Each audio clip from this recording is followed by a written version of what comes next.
Tahiti Vibes, avec les véhicules FAV disponibles au comptoir d'importation automobile de Mamaou. Yorana et Maeva sur ITFM dans votre émission Tahiti Vibes de retour. Alors, la tradition veut qu'on puisse présenter ses vœux jusqu'en fin d'année. Donc, je vous présente tous mes meilleurs vœux pour cette belle année qui s'ouvre devant nous, en espérant qu'on va pouvoir laisser derrière nous tout ce qui était pas forcément très agréable ou reluisant, comme la Covid par exemple, et pour ouvrir cette année et donc ces émissions Tahiti Vibes, on a le plaisir d'accueillir le soleil du Sud. Ah si, wow, Félix Vilchez, Yaorana. Yaorana, Valérie, Yaorana, tout le monde, tous les amis de ITFM, merci beaucoup. Alors, je disais le soleil parce que à chaque fois, avec l'accent que tu as, il y a pas... Moi, ça me replonge, tu vois, dans mes origines espagnoles. Je t'ai jamais demandé, tu es originaire d'où? Je suis originaire du Pérou.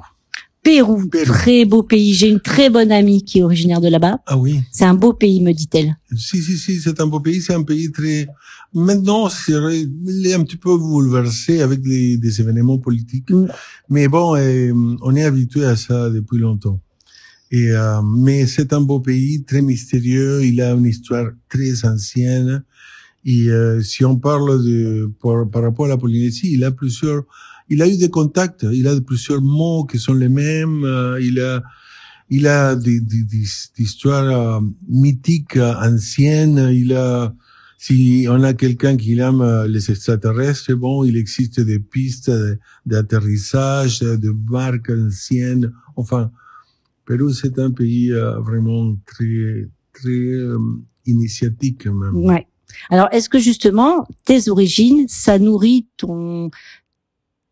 ta culture musicale, ou est-ce que tu t'en es affranchi? Parce que dès qu'on parle de l'Amérique du Sud, on pense à des rythmes connus, que je ne vais pas énumérer là, mais avec une typologie particulière, musicalement parlant. Est-ce que ça, c'est quelque chose qui nourrit ta musique, qui fait que tu te maintiennes dans un certain style? Non, toi, tu es quelqu'un qui s'est ouvert aux musiques, aux influences musicales de partout, non? Oui, je suis très ouvert depuis longtemps, depuis l'intérêt d'embrasser la musique comme je le fais jusqu'à maintenant. Et c'est les pays, Pérou, il m'a donné la chance de pouvoir cohabiter avec différentes influences et les respecter surtout. Parce que moi, je suis de la côte, on va dire, je suis des privilégiés. Je suis de Lima, le centre. Et, bon, j'ai été dans un très beau quartier pour les gens qui se rappellent, que les gens qui nous ont revisités, et un petit peu loin de tous les conflits. Mais on connaît très bien cette pays profonde où il existe une culture, une population qui a une préférence totalement différente que la tienne. Et on a appris à respecter cette population, et on a appris à respecter sa culture, on a appris à la comprendre, si je peux dire. Et malgré que ma culture elle est totalement différente, beaucoup plus cosmopolite, ouverte au monde. Mais c'est vrai que avec le temps, je vois que ces anciennes autochtones, ils gardent une tradition très ancienne, très respectable, qu'aujourd'hui, ils commencent à nous donner un petit peu raison au sujet de l'équilibre, le planète et la manière de vivre. Enfin. De vivre ensemble. Oui. Le respect, c'est, la base du respect, c'est, le vivre ensemble. Ou le vivre ensemble, la base, c'est le respect. Oui, c'est, de certaines manières, le respect, c'est une manière, c'est un des points pour pouvoir continuer et exister. Parce que, de certaines manières, coexister et respecter, c'est collaborer. Seulement celui qui collabore, il peut rester. Exactement. Celui qui collabore pas, il va disparaître. Exactement. Alors aujourd'hui, on te reçoit au-delà de tes origines pour parler d'un concert que tu organises avec ton fils, donc Félix Vilches Junior. Ah bon, moi j'étais déçue, je me suis dit tiens, les auditeurs ils vont découvrir la paire, mais non, mais le fils travaille oui, et le fils travaille, mais aussi bon, c'est vrai qu'ici sûrement que s'il est revenu, je serai là derrière. Non. Pourquoi pas tous les deux? Non, il n'y a pas d'espace pour deux. Ah, d'accord. Ok. Alors, là, on va vous retrouver tous les deux. Donc, pas tout seul, mais quand même la base de ce concert que tu proposes le vendredi 20 janvier au Petit Théâtre. Donc, c'est une soirée unique. Il y aura pas de représentation. Exactement. Alors, qu'est-ce que vous allez offrir aux spectateurs venus vous écouter? Bon, toi, ton fils. Alors, je dis pas vite. J'oublie pas de dire qu'il y a Reva Juventin, oui. Laetitia Julian et Théo Bryant qui seront avec vous sur scène. Alors, qu'est-ce qu'on va retrouver ce soir-là? Bon, et si tu te rappelles, il fait 1 an et demi presque, j'ai été invité. Mon fils, il a présenté un spectacle, ce petit concert qui s'appelait Rhapsodie des Amériques, que c'était la version numéro 1. Et on va continuer un petit peu avec l'histoire.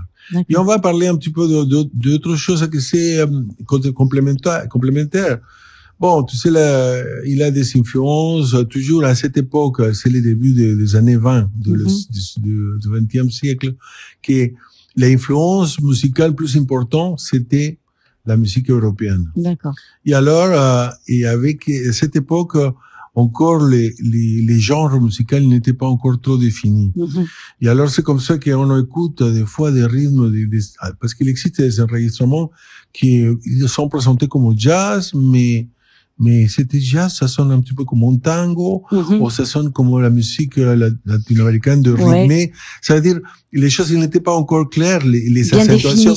Les accentuations, ils se sont affirmés petit à petit avec le temps. Oui. La différenciation des styles s'est faite avec le temps. Exactement, avec le temps. Et aujourd'hui, on fait la différence. Bon, on va faire ce type de répertoire. Et c'est une musique, il a un esprit très, il a beaucoup humour, de joie, effectivement. Voilà. C'est une époque très, très agréable, que j'aime bien évoquer. Et je pense qu'on a tous cet ingrédient, nous, parce que c'est avec cette musique qu'ils ils sont tombés amoureux de nos ancêtres.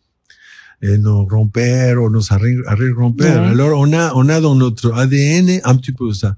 Ça sera impossible que quelqu'un aujourd'hui, n'importe quel âge, il soit insensible à ce répertoire qu'on a choisi. Bon, moi, en tant que les connaisseurs, ou d'autres vont dire les vieux, mais je sais avec quoi toucher un petit peu le public, je suis sûr que les gens, ils vont réagir très agréablement, non? Alors justement, tu fais la transition exactement sur ce vers quoi je voulais aller. Tu es quelqu'un de très prolifique. Et c'est tout à fait positif, dans ma bouche. Tu produis beaucoup de spectacles. Tu es à l'origine de beaucoup d'événements musicaux. La musique, c'est le fil rouge de ta vie. C'est ce qui te permet, comme ça, de vivre mieux, plus heureux. Bon, tu sais, je n'ai pas parlé de ça. Peut-être un jour, je reparlerai, mais j'ai une formation d'un autre genre. Ah, très bien. Oui, je suis ingénieur industriel. D'accord. Et avec spécialité en marketing. Et c'est vrai que quand j'étais étudiant à l'université, mais j'ai étudié aussi au conservatoire. Et là, quand j'allais commencer ma carrière comme ingénieur, j'étais déjà, on va dire, senior. Comme musicien. D'accord. J'avais des projets très importants à gérer. Et alors, bon, c'était pas difficile pour moi faire le choix. Pour l'autre côté, bon, ma famille, j'ai des ancêtres musiciens. Mon père, musicien très célébré à Lima, Pérou, très, très célébré. Et mon grand-père aussi, à un niveau vraiment inférieur, mais il jouait aussi un instrument dans une bande militaire. Non, de retraite, on l'appelle. Mais enfin, avec le temps, et voir comment le monde, il marche. Je rigole parce que bon, c'est vrai, c'est bon, quand on voit la politique, les choses, la guerre et tout. Je pense que mon petit grain d'arène de sable, c'est apporter une expression artistique. Il est, de mon côté, il est très engagé avec des valeurs, la justesse, la beauté, l'harmonie, la justice et tout ça. Tu sais, là, des fois, on sait pas dire pourquoi. Et pourquoi la musique, c'est important? Parce que justement, dans la nature, on transmet un petit peu de valeur et d'une musique profonde, où il a ce type de valeurs qu'on vient de parler, la beauté, la vérité, la justice, la justesse, l'harmonie. On devient meilleur être humain. Ouais.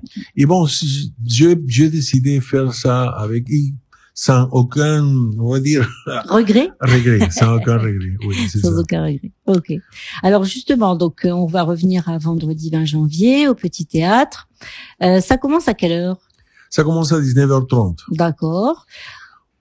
Et il y en a pour combien 1h40, 1h40, 1h30, 1h40. Je pense que le bis, il va être inévitable. Ah oui, et il faut, pour les gens qui ils suivent un petit peu les événements qu'on propose, bon, la salle, elle est presque pleine. Il reste encore une vingtaine de places, quelques places, mais on va passer un bon moment. D'accord. Alors, donc, les places, il y a la page Facebook Tahiti Concert qui permet d'aller vers un lien. Si, les gens, là, ils vont trouver les liens pour choisir ces places. Et ceux qui sont pas à l'aise avec Internet, comment ça arriver avec Corinne, avec Maëve, avec tous ces dames qui m'ont appelé. Ouais. Ils peuvent m'appeler ou sinon m'envoyer un email. Alors, comment tu fais ton carnet d'adresses? Oui, c'est comme ça que tu penses que ça c'est mon... Non, je n'utilise pas ces méthodes. Non. Il n'y a pas d'endroit où on peut les acheter les places. Seulement, le seul endroit, c'est Tahiti Concert. Non, Tahiti Concert, ou sinon, envoyer l'email, ou sinon, à partir de 18h, sur place. Au théâtre, mais sur bon, place. C'est prendre le risque qu'il n'y en ait plus d'ici là. Exactement. Mais bon, il a toujours le téléphone, il est là pour appeler et savoir si on peut encore vous procurer quelques billets. Moi, je trouve que le message que tu as fait passer aujourd'hui au travers de la musique, c'est un beau message pour cette nouvelle année, non? Qu'est-ce que tu en penses? L'harmonie, la justice, le respect. Exactement, le respect. Bon, sont des choses des idées qui viennent beaucoup plus simplement et plus spontanément à partir d'un certain âge, non? C'est-à-dire, bon, malheureusement, je dis. Non, mais c'est vrai, tu as raison. Oui, mais on prend la philosophie de la vie différemment quand on avance à un certain âge. On voit la vie différemment. Alors, mais c'est vrai que c'était toujours mon engagement et c'est vraiment je célèbre la chance que la vie me donne pour partager la scène avec mon fils. Exactement, c'est un vrai bonheur, ça. Ah oui, c'est vraiment, on passe un moment énorme. Vraiment. Alors, si vous voulez partager ce moment de pur bonheur avec les deux père et fils Vilches, mais aussi on l'a dit Eva Juventin, Laetitia Juliane, Théo Brillante, rendez-vous le vendredi, je répète bien, vendredi 20 janvier au Petit Théâtre. Rendez-vous sur la page Facebook Tahiti Concert, là-bas, mais ça sera peut-être un peu court dès le dernier moment. Merci à toi d'être venu jusqu'à nous. Valérie. À chaque fois, tu mets un grand coup de soleil. Maintenant, je vais te recevoir avec des lunettes de soleil. Okay, parce que tu émanes une telle énergie, une telle joie de vivre que ça fait beaucoup de bien. Merci beaucoup. Je dis le même, hein. Il faut envoyer les photos il faut mettre la caméra à Valé. Bon, et je te remercie pour tes mots, et toujours enthousiaste, toujours tellement souple cette interview. Merci beaucoup, Valé. Et je vous invite tous pour le 20 janvier au Petit Théâtre. Au Petit Théâtre, exactement. Merci à toi d'être venu. Chers auditeurs, merci d'être fidèles à ITFM. Sur notre page Facebook, vous pourrez retrouver cette interview en replay et en vidéo. Comme ça, on va voir ton beau sourire. Voilà, magnifique sourire. Et puis, prenez soin de vous et soyez heureux parce que, en musique, de préférence, parce que la vie, parfois c'est court. Ah si, c'est vrai. Allez, Nana. Merci beaucoup. Tahiti Vibes, avec les véhicules FAV disponibles au comptoir d'importation automobile de Mama'u.